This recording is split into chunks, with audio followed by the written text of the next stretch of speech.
Toutes les étoiles qu'on voit briller la nuit dans le ciel sont des sphères de gaz, portées à incandescence, plus grandes que n'importe quelle planète. Et chacune d'entre elles a une histoire à raconter. Depuis le traumatisme de sa naissance, jusqu'à sa vie qui s'écoule en permanence sur le fil du rasoir. La gravitation, dans un premier temps, rassemble les étoiles, puis elle tente de les broyer. Et leur mort fait trembler les cieux. Tout se passe en un éclair aveuglant. C'est la plus grande explosion que puisse connaître l'univers. Voici l'univers dans ce qui est son activité la plus importante et sous son aspect le plus instable. Voici l'histoire de la vie et de la mort d'une étoile.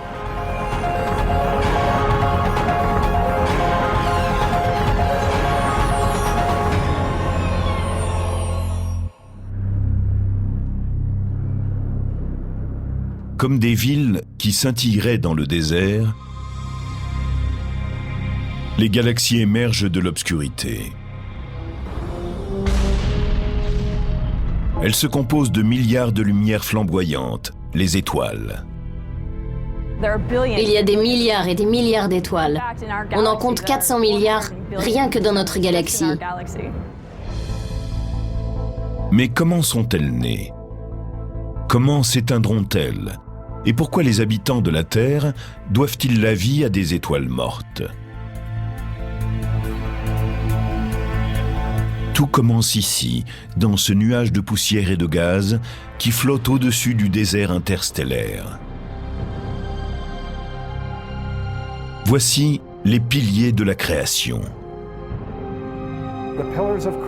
Les piliers de la création sont des nurseries stellaires. De nouvelles étoiles naissent au cœur de ces colonnes de gaz.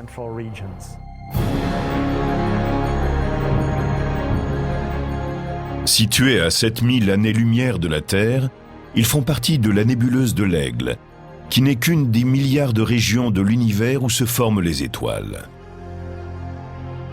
Ce sont des colonnes de gaz d'hydrogène et de poussière. Sur le tableau périodique des éléments en chimie, vous avez en haut les éléments légers, hydrogène, hélium, lithium, et au fur et à mesure que vous descendez, les éléments de plus en plus lourds. L'hydrogène est l'élément le plus léger, le plus simple et le plus répandu dans l'univers. Il est essentiel dans la composition des étoiles. À l'intérieur d'une nébuleuse, les gaz et les poussières s'unissent lentement pour former de petits nuages. Pendant des millions d'années, ils sont poussés à se rassembler par une force que nous connaissons bien.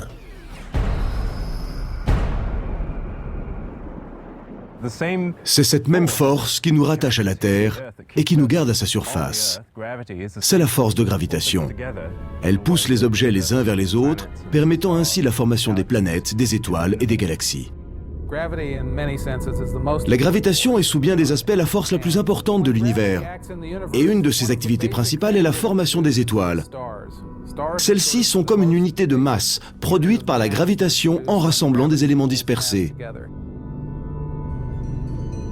En se contractant, chaque nuage peut produire jusqu'à des milliers d'étoiles dans n'importe quelle région du ciel. Pour former une étoile comme notre Soleil, dont le diamètre est d'1,5 million de kilomètres, il faut un amas de gaz et de poussière encore 100 fois plus grand. Au début de leur existence, ces nuages ont une température très basse, de 70 degrés en dessous de zéro. Mais quand la gravitation les fragmente et les compresse, leur température commence à s'élever. Au bout de quelques milliers d'années, le nuage finit par prendre la forme d'un disque aplati. La gravitation fait fondre le centre du disque, qui se transforme en une sphère, dont la température atteint 2 millions de degrés.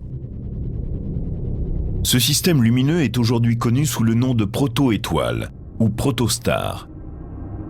10 millions d'années plus tard, le noyau d'hydrogène de la toute jeune étoile dépasse les 18 millions de degrés. Et c'est alors qu'il se produit une chose incroyable. Le noyau devient tellement brûlant qu'il peut alimenter une fusion thermonucléaire. Ces mots veulent simplement dire qu'il fait très chaud en un point donné et que de petits atomes y deviennent grands. Les atomes d'hydrogène se déplacent assez vite pour entrer en fusion et former un atome d'hélium. C'est cette réaction nucléaire qui produit l'énergie qui permet à l'étoile de se lancer dans la vie. Elle lui procure une source constante de lumière et de chaleur. Elle va générer sa propre lumière et sa propre chaleur. C'est là l'essence même d'une étoile. Quand il y a fusion, il y a naissance d'une étoile. Une fois née, l'étoile va mener un combat permanent. Elle va devoir en particulier lutter sans cesse contre la gravitation. La gravitation, dans un premier temps, rassemble les étoiles, puis elle tente de les broyer. Elle ne cède jamais. Elle pousse constamment les objets les uns vers les autres. Si l'étoile veut avoir une longue vie, il lui faut trouver le moyen de combattre cette force. Vous sentez les effets de la loi de la gravitation quand vous essayez de sauter ou de gravir un rocher. Vous êtes sans cesse ramené vers le bas. Pour lutter contre elle, vous devez mettre en action une force qui travaillera dans la direction opposée à la gravitation. Si vous disposez d'une corde, vous pouvez vous servir de vos muscles pour tirer sur la corde et ainsi résister à la force de la gravitation et même la surmonter. Mais ça ne veut pas dire pour autant qu'elle cesse. Elle est toujours à l'œuvre et vous devez continuer à lui opposer une autre force pour ne pas tomber. Si vous abandonnez la partie, ou si vous vous laissez aller, ou encore si la corde se rompt, la gravitation gagne et vous tombez. C'est la même chose pour les étoiles. Elles essayent aussi de tenir, car la gravitation tend à écraser l'étoile en son milieu. Pour les étoiles, c'est la fission nucléaire qui représente notre corde, sous la forme d'une pression. Sous la chaleur, toutes les particules à l'intérieur de l'étoile se déplacent très rapidement et cognent à l'extérieur, ce qui produit une pression qui fait tenir l'étoile contre la gravitation. La pression qui pousse vers l'extérieur de l'étoile se mélange à celle de la gravitation qui pousse vers l'intérieur. Ainsi, l'astre peut-il rester là et brûler tranquillement jusqu'à ce qu'un événement se produise. Une étoile passera la plus grande partie de sa vie dans cet équilibre. C'est la phase que les spécialistes appellent la séquence principale. Notre Soleil est dans la séquence principale, ce qui est heureux pour nous. Cela nous procure chaque jour à peu près la même quantité d'énergie. Et c'est ce qui rend possible la vie sur Terre.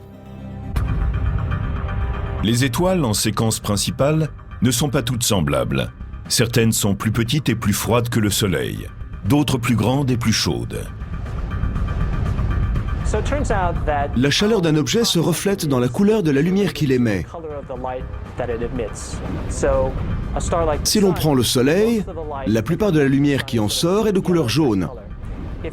Si sa température était plus élevée, les longueurs d'onde prédominantes de lumière sortiraient en bleu ou même en ultraviolet. Les étoiles plus froides émettent plutôt de la lumière rouge. Les petites étoiles froides et rouges comme Proxima du Centaure, qui est la plus proche du Soleil, sont appelées des naines rouges. Elles peuvent ne mesurer qu'un dixième de la taille du Soleil et la température à leur surface peut être beaucoup plus froide. On compte des milliers de degrés en moins. Les naines rouges sont le type d'étoile le plus répandu dans l'univers. Il y a beaucoup plus de naines rouges très sombres que d'étoiles comme le Soleil qui flottent dans l'espace. La nuit, quand vous regardez le ciel, vous ne voyez pas ces naines rouges parce qu'elles sont à peine visibles. Vous voyez de grandes étoiles très lumineuses qui pourtant sont très rares et très éloignées. À l'opposé, il y a les grandes étoiles bleues en séquence principale. La température à leur surface est en moyenne de 45 000 degrés Fahrenheit. Leur masse peut être 20 fois celle du Soleil et elles peuvent être 10 000 fois plus lumineuses. La taille d'une étoile revêt une importance capitale pour sa vie et sa mort. La masse est à la base de toute la vie d'une étoile. Les étoiles massives vivent moins longtemps que celles qui sont plus petites. Cela peut paraître étrange. Les grandes étoiles disposant de plus de combustible à brûler, on pourrait penser qu'elles vivent plus longtemps. C'est une sorte d'intuition. On se dit que les étoiles plus grandes doivent brûler leur combustible plus vite que les étoiles dont la masse est plus petite. Imaginez deux joueurs assis à une table de blackjack. On s'attend à ce que celui qui a le plus d'argent, le plus de combustible, puisse jouer plus longtemps.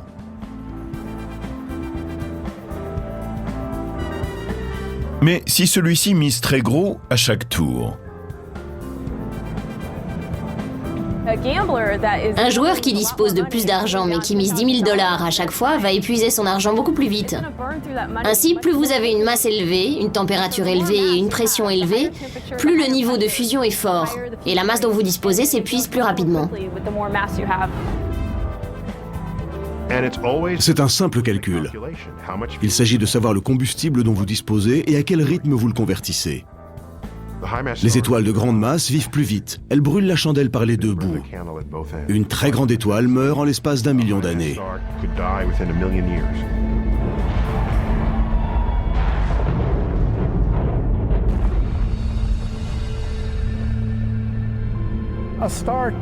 Une étoile 10 fois plus massive que le Soleil peut vivre 1000 fois moins longtemps.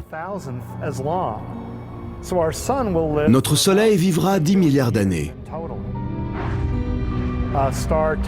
Une étoile 10 fois plus massive pourrait ne vivre que 10 millions d'années. Tandis que des étoiles massives ont une durée de vie qui se mesure en millions d'années, on mesure celle des étoiles de masse plus petite en dizaines de milliards, voire plus. Toute étoile de faible masse née dans l'univers est encore dans la période de son enfance. Et l'univers en produit depuis plus de 10 milliards d'années. Les étoiles de ce type ne sont pas près de disparaître.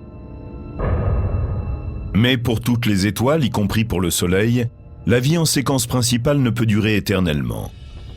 Elle ne continue qu'autant que l'étoile possède du combustible. Si celui-ci s'épuise, la fusion s'arrête et la gravitation gagne la partie. La gravitation ne lâche jamais le morceau alors que le combustible s'épuise au bout d'un moment.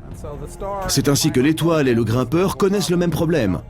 S'ils abandonnent le combat contre la gravitation, ils meurent. Dans l'espace, c'est un cataclysme. Sa taille n'influence pas seulement la durée de vie d'une étoile, elle détermine aussi sa mort. Les étoiles massives explosent dans une violente déflagration, tandis que les plus petites sont vouées à disparaître lentement. Depuis 4 milliards d'années, le Soleil, qui est une étoile de faible masse basse et actuellement d'âge moyen, a eu la chance de continuer à brûler grâce à sa réserve d'hydrogène. Il est comme un joueur qui miserait lentement ses jetons. Le joueur peut rester là pendant un long moment, tout comme une étoile brûle son hydrogène pendant une très longue période de temps. Mais à un certain moment, tout cela sera épuisé. Les spécialistes prévoient que dans 4 milliards d'années, le Soleil atteindra ce seuil critique. Ses réserves d'hydrogène seront complètement épuisées.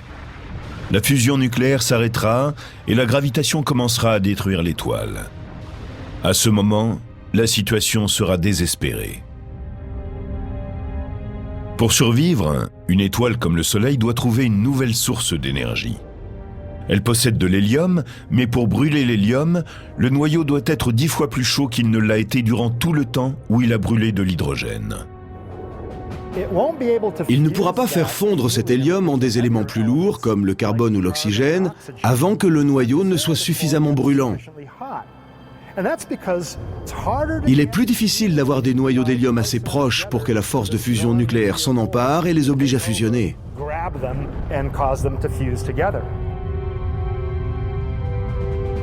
Pendant que l'étoile continue à se contracter à l'intérieur, la nature lui jette une bouée de sauvetage. Le noyau est surchauffé par la pression gravitationnelle qui essaie de l'écraser. Quand le phénomène atteint 180 millions de degrés, l'hélium commence à fondre dans un pari désespéré pour survivre. Donc, le joueur désespéré pourrait arrêter, reprendre ses gains, rentrer chez lui et avoir davantage d'argent. Mais s'il continue à le brûler, il ne fait que différer l'inévitable.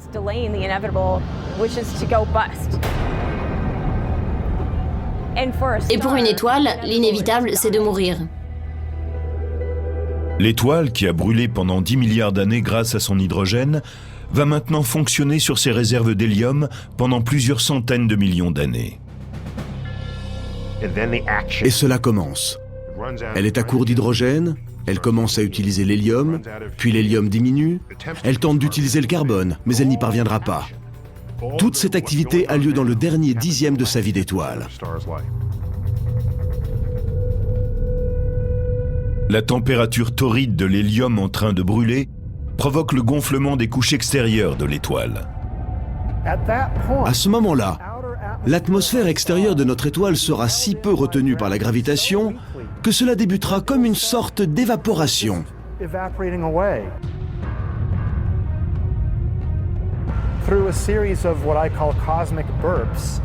À travers des séries de sursauts cosmiques, elle va éjecter son enveloppe extérieure de gaz, qui ne sont que faiblement retenues par la gravitation.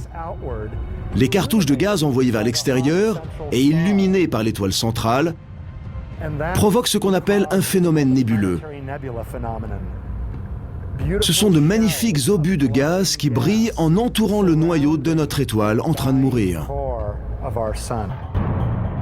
Le noyau étant incapable de produire une autre fusion nucléaire, est-il possible de survivre à l'emprise destructrice de la gravitation? Quand une étoile de la taille, elle éjecte ses couches extérieures. Sans réaction nucléaire pour générer une pression extérieure, la gravitation l'emporte.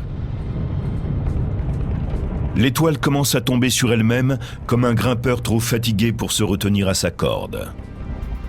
Il y a encore une possibilité pour le grimpeur trop fatigué pour tenir sa corde. Il peut trouver un rebord où s'asseoir. La gravitation pourra l'attirer tant qu'elle voudra, le rebord le soutiendra. Il n'aura aucune énergie à développer pour gagner son combat. Le Soleil est un exemple d'étoile qui peut trouver une porte de sortie dans son combat contre la gravitation. L'étoile en train de se contracter trouve un refuge surprenant, les électrons. Ce sont de petites particules atomiques chargées négativement. Les électrons n'aiment pas être comprimés. Ils restent très proches les uns des autres, mais ils ne s'aiment pas. Si vous comprimez assez fort des électrons, cette pression même est capable de soustraire l'étoile à la gravitation. Quand le noyau de notre étoile, semblable au Soleil et qui est en train de mourir, est écrasé sur un objet de la taille de la Terre, ce qu'on appelle la pression dégénérative de l'électron prend le dessus. La gravitation ne peut pas continuer à détruire l'étoile. Elle se refroidit doucement et prend la forme d'un étrange débris stellaire bizarre, connu sous le nom de naine blanche. Ainsi en est-il de Sirius B, qu'on peut vaguement apercevoir à côté de sa compagne, Sirius, l'étoile la plus brillante de notre ciel. Une naine blanche est un type d'étoile très étrange. Elle est extrêmement dense. La naine blanche a une masse équivalente à 300 000 fois celle de la Terre, comprimée dans un volume de la taille de la Terre. Une cuillère à thé pleine de cette matière pèserait plusieurs tonnes. C'est quelque chose d'assez étonnant. Une naine blanche est l'étape finale dans la vie d'une étoile de type solaire. Mais elle n'est pas encore tout à fait morte. Elle continuera à briller pendant des milliards d'années en irradiant toute l'énergie accumulée au cours de sa vie. J'aime appeler les naines blanches des étoiles à la retraite. La lumière qu'elles diffusent est de l'énergie qu'elles ont accumulée pendant leur vie, pendant qu'elles fusionnaient les éléments légers en éléments lourds. C'est ce que le Soleil est en train de faire à l'heure actuelle. La naine blanche dépense ce qu'elle a épargné au cours de sa vie. C'est une étoile retraitée. C'est le destin du Soleil. Mais certaines naines blanches peuvent avoir un dernier baroud d'honneur grâce à un compagnon qui leur tend une main secourable. Car bien que le Soleil soit un solitaire cosmique, plus de la moitié des étoiles se déplacent dans la vie avec un compagnon. La plupart des étoiles font partie de systèmes binaires, ou parfois même multiples. Les couples qui sont proches ont parfois des destins différents de ceux des étoiles solitaires. Si une naine blanche est liée par la gravitation à une autre étoile, elle peut voler la nourriture de son compagnon. La petite naine blanche, qui a une forte densité, exerce une poussée gravitationnelle telle qu'elle va pouvoir siphonner le gaz hydrogène de l'autre.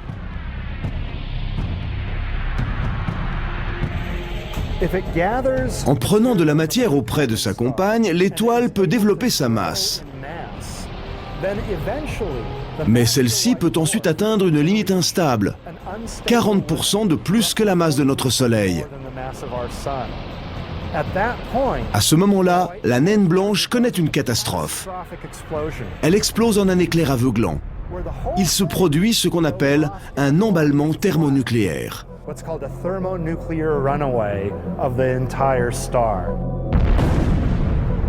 Cette explosion gigantesque est connue sous le nom de supernova de type 1. Si le Soleil faisait cela, ce qui ne sera pas le cas, il s'éteindrait de façon assez douce. Mais nous aurions besoin d'une protection solaire d'un coefficient de plusieurs millions pour nous protéger de l'éclair aveuglant.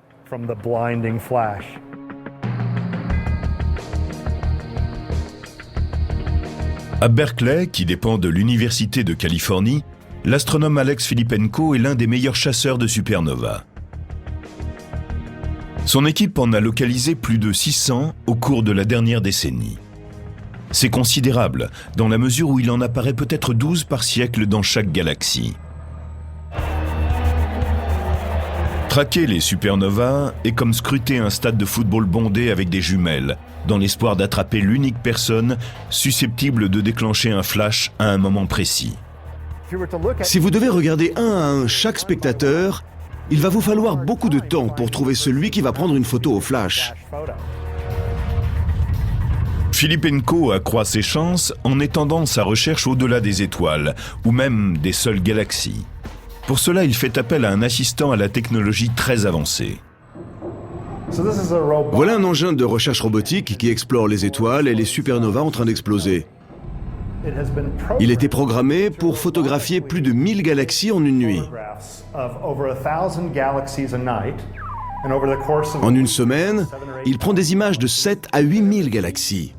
Et il répète ce processus en comparant les nouvelles images aux précédentes. En général, il n'y a rien de neuf sur les nouvelles photos, mais parfois surgit une étoile. Une supernova disparaît. Et l'on remarque un point de lumière éclatant qui n'était pas là dans les anciennes images.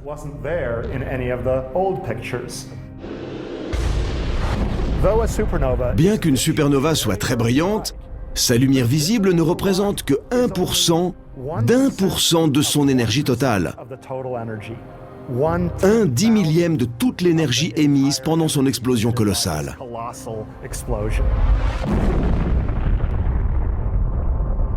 Les supernovas de type 1A proviennent de naines blanches en train d'exploser. D'autres, connus sous le nom de supernova 2, indiquent la mort dramatique d'étoiles encore plus massives, 8 ou 10 fois plus massives que le Soleil.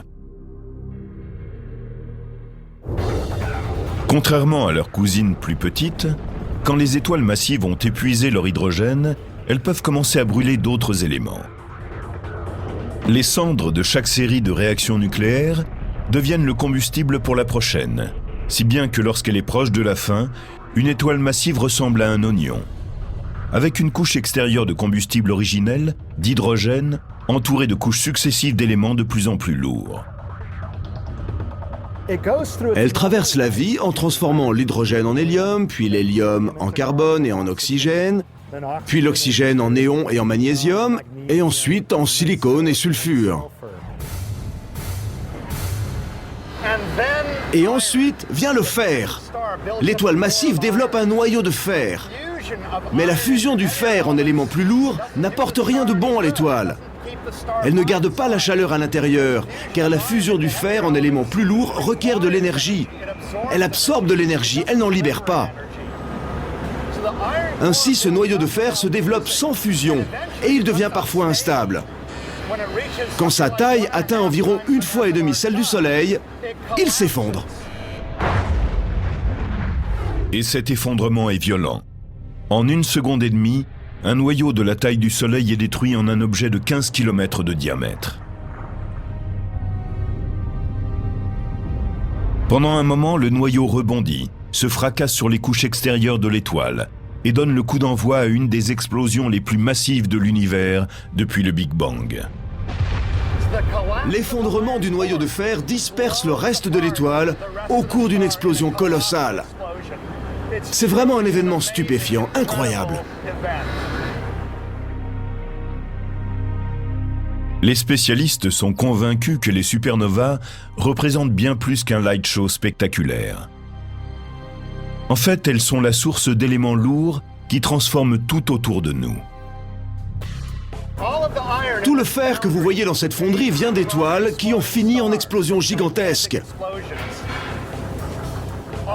Tout ce fer vient d'étoiles en train d'exploser. Et tous les éléments plus lourds que le fer sont faits, directement ou indirectement, d'étoiles explosées. Ces éléments ont été éjectés dans le cosmos au cours d'événements démesurés. En se dispersant dans l'univers, la matière issue de ces explosions a produit des planètes, des lunes, de nouvelles étoiles, et aussi quelque chose d'encore plus extraordinaire.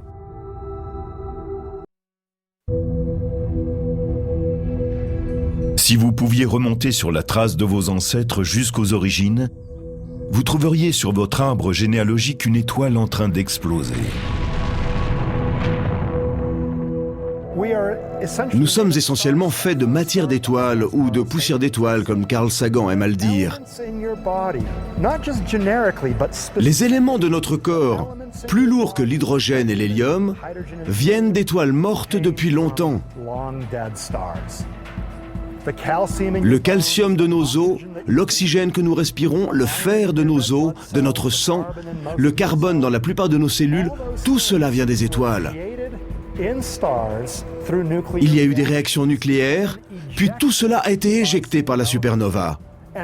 Et les éléments les plus lourds, le fer et ceux que je viens de citer, ont été produits par les explosions elles-mêmes par la supernova.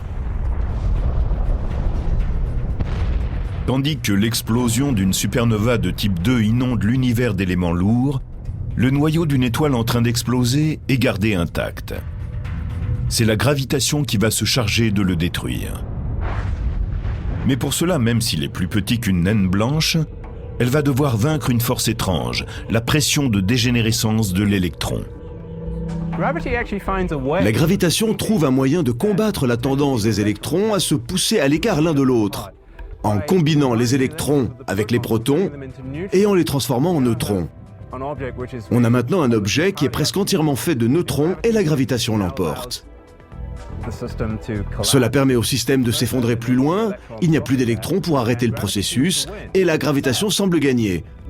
Sauf que les neutrons ne s'aiment pas les uns les autres et on finit avec un nouvel objet stable, encore plus petit, encore plus dense, appelé l'étoile à neutrons.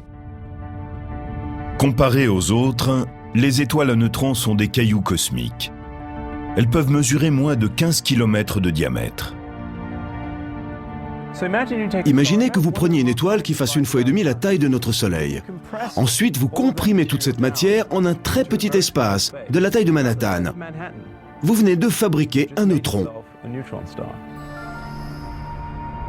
En pressant cette masse dans un si petit espace, on constitue un objet extrêmement dense. Une cuillerée à thé de matière d'étoile à neutrons pèserait 1 milliard de tonnes. Les étoiles à neutrons sont les objets les plus fous et les plus intéressants que les astronomes aient à étudier. Si un être humain se mettait debout sur l'une d'entre elles, il vivrait une expérience assez inconfortable. Si sur Terre il pèse 75 kg, sur une étoile à neutrons, il pèserait quelque chose comme 10 milliards de tonnes. Notre système biologique ne peut pas supporter une telle pression, et l'être humain serait aplati à la surface de l'étoile. De plus, les étoiles à neutrons tournent sur elles-mêmes à une vitesse incroyable, des centaines de fois par seconde dans certains cas. C'est ce tournoiement rapide qui a d'abord empêché les astronomes d'identifier les étoiles à neutrons. Certaines étoiles à neutrons tournoient très rapidement et elles possèdent un champ magnétique très important. Ce champ magnétique, lié aux forces du tourbillon, produit un faisceau de particules chargées, des électrons qui vont glisser sur l'axe du champ magnétique.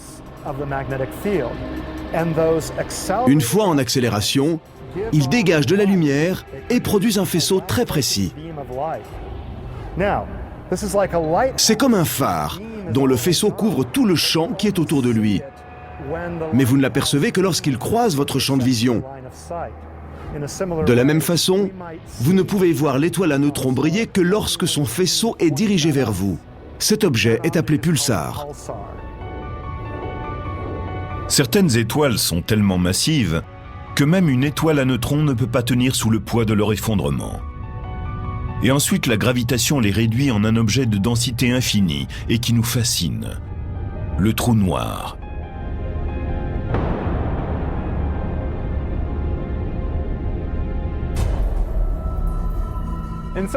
Dans un sens, un trou noir représente la mort ultime d'une étoile. Un trou noir est à la base une victoire de la gravitation sur la masse. C'est la destruction totale d'une étoile, d'une très grande étoile. Cette destruction crée dans l'espace une région où la matière est comprimée à une telle densité qu'on ne peut échapper à son champ gravitationnel. Rien ne peut échapper au trou noir, même ce que nous connaissons de plus rapide, c'est-à-dire la lumière. Vous dirigez un faisceau lumineux vers le haut et il ne s'échappera pas. Il va former une courbe et retourner à son point de départ. Vous ne pourrez pas le voir de l'extérieur, d'où le nom de trou noir. On pense souvent que les trous noirs absorbent tout dans l'univers, comme un aspirateur cosmique qui avalerait tout ce qui est dans son voisinage. Ce n'est pas cela. Les objets qui sont très proches du trou noir vont en effet être aspirés par lui. Mais si vous êtes à une certaine distance sur votre propre trajectoire, vous ne le serez pas. Les spécialistes ont longtemps pensé qu'ils étaient devant une autre sorte de supernova, liée à d'autres étoiles, et peut-être à de plus puissantes explosions. Des étoiles qui s'effondreraient si brutalement qu'elles ne laisseraient derrière elles aucun débris. Mais personne n'en a encore vu jusqu'à présent.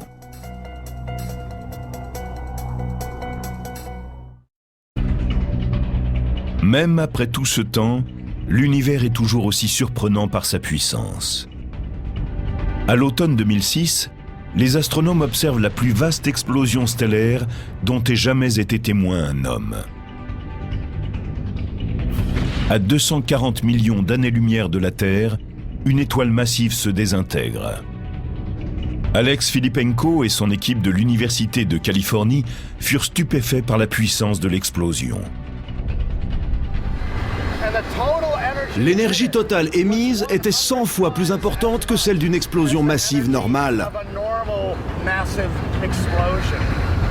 C'était une explosion vraiment puissante et étonnante. Une supernova est issue de l'explosion d'une étoile 10 fois plus massive que le Soleil. Or, la supernova 2006 GY, comme l'ont nommé les astronomes, semble avoir indiqué la fin d'une étoile 150 à 200 fois plus massive que le Soleil. On n'en connaît pas de supérieur. Les spécialistes étudient toujours les conséquences de l'explosion.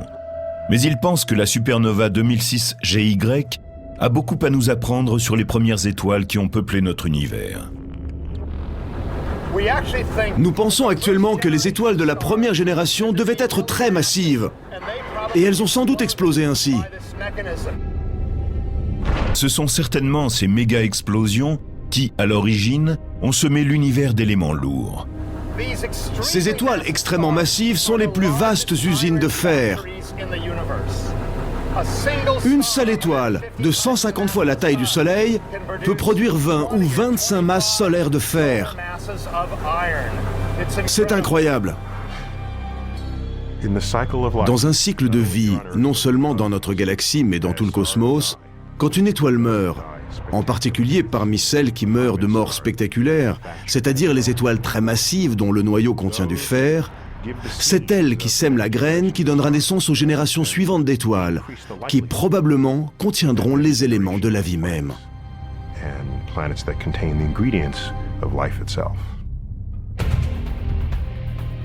Les supernovas ne sont pas les seuls événements libérateurs d'énergie dans la vie et la mort d'une étoile.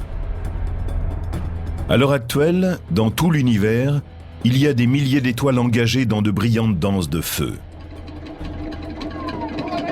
Pour certaines, ce ballet finira en catastrophe.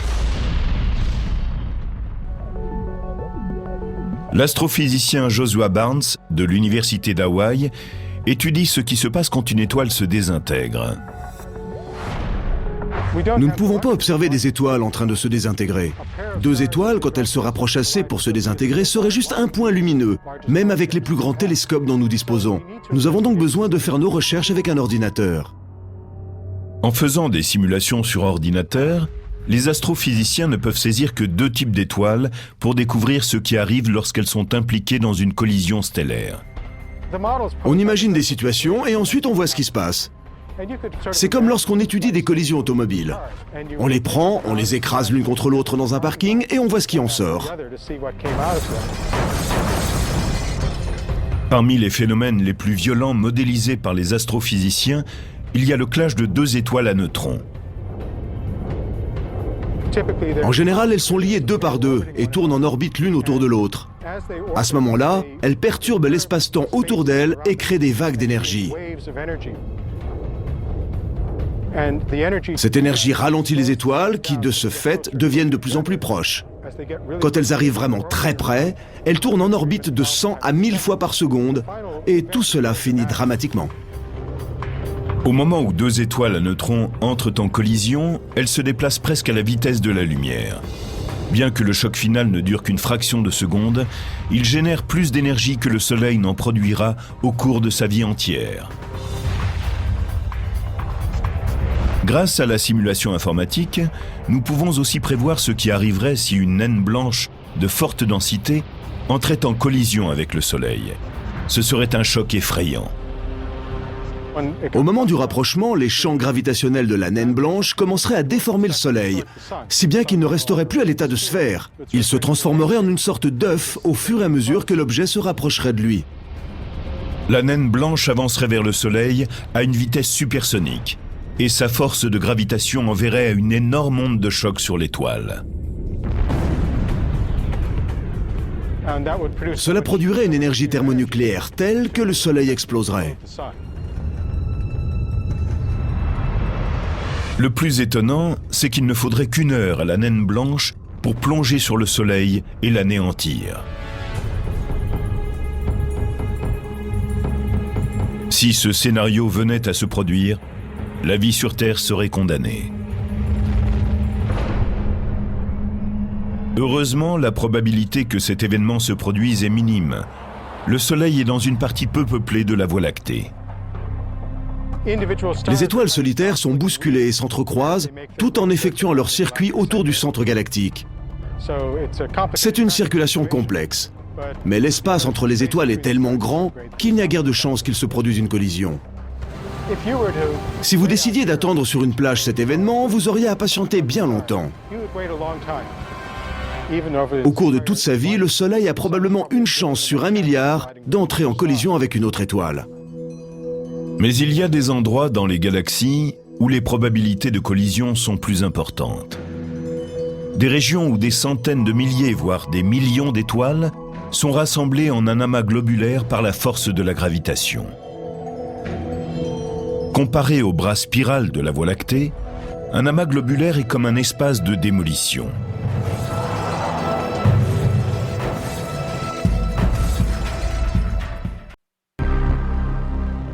Les chances que deux étoiles entrent en collision dans les bras en spirale de notre galaxie sont d'1 sur 1 milliard. Mais à l'intérieur d'un amas globulaire, le rassemblement d'étoiles est 1 million de fois plus dense que dans toute la Voie lactée. Dans la Voie lactée, tout le monde va plus ou moins dans la même direction. Dans un amas globulaire, il n'y a pas de mouvement organisé. Tous les objets sont en orbite autour du centre et suivent en même temps des directions différentes. Certains empruntent un chemin et d'autres une voie opposée. Dans cet environnement chaotique, les étoiles entrent en collision en moyenne 1 fois sur 10 000 ans. Dans un amas, toutes les étoiles sont plus ou moins nées au même moment. Quand les astronomes regardent un amas ancien, ils ne s'attendent pas à voir de jeunes étoiles. Et pourtant, les amas globulaires dissimulent souvent de mystérieuses étrangères. De grandes étoiles bleues, bien plus jeunes que les petites sombres qui les entourent. Elles sont connues sous le nom de traînardes bleues. Le mystère des traînardes bleues est qu'elles sont plus jeunes qu'elles ne devraient l'être. Dans ce type d'amas, toutes les étoiles qui ont cette masse et cette luminosité sont normalement mortes. Alors d'où viennent ces objets? Comment sont-ils entrés dans ces amas stellaires? L'astrophysicien Joshua Barnes pense connaître la réponse. Pour lui, les traînardes bleues sont le résultat de collisions entre de plus vieilles étoiles en séquence principale. Une collision de deux étoiles en séquence principale, deux étoiles comme le Soleil, est en fait relativement douce.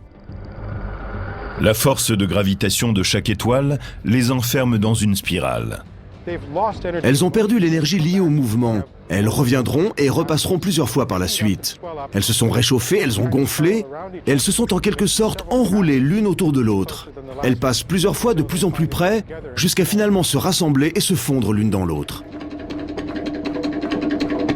À la fin, plutôt que de déclencher une catastrophe, les deux étoiles se fondent pour former une étoile encore plus massive. C'est comme prendre deux petites étoiles anciennes, les piler ensemble pour faire une nouvelle étoile, deux fois plus massive, ce qui signifie aussi plus brillante et plus bleue que les autres étoiles de l'amas. Alors elles semblent traîner derrière les autres.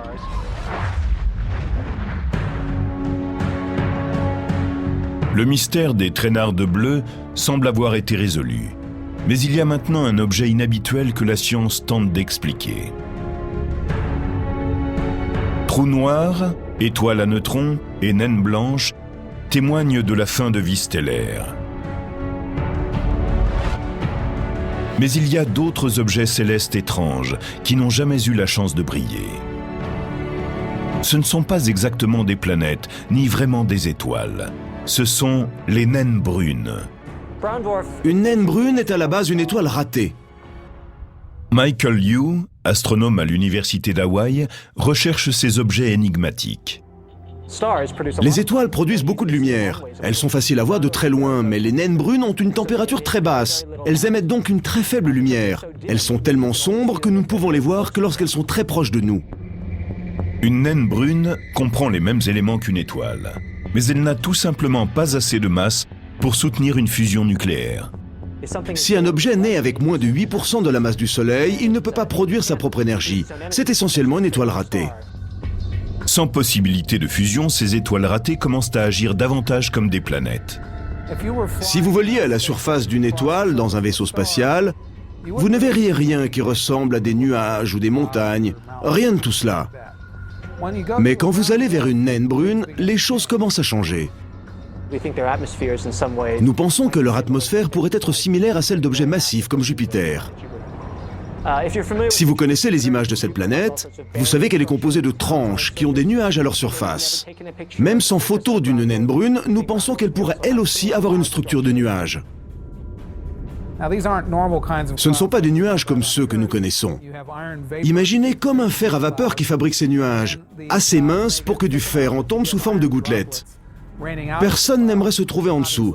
Il s'agit de fer fondu.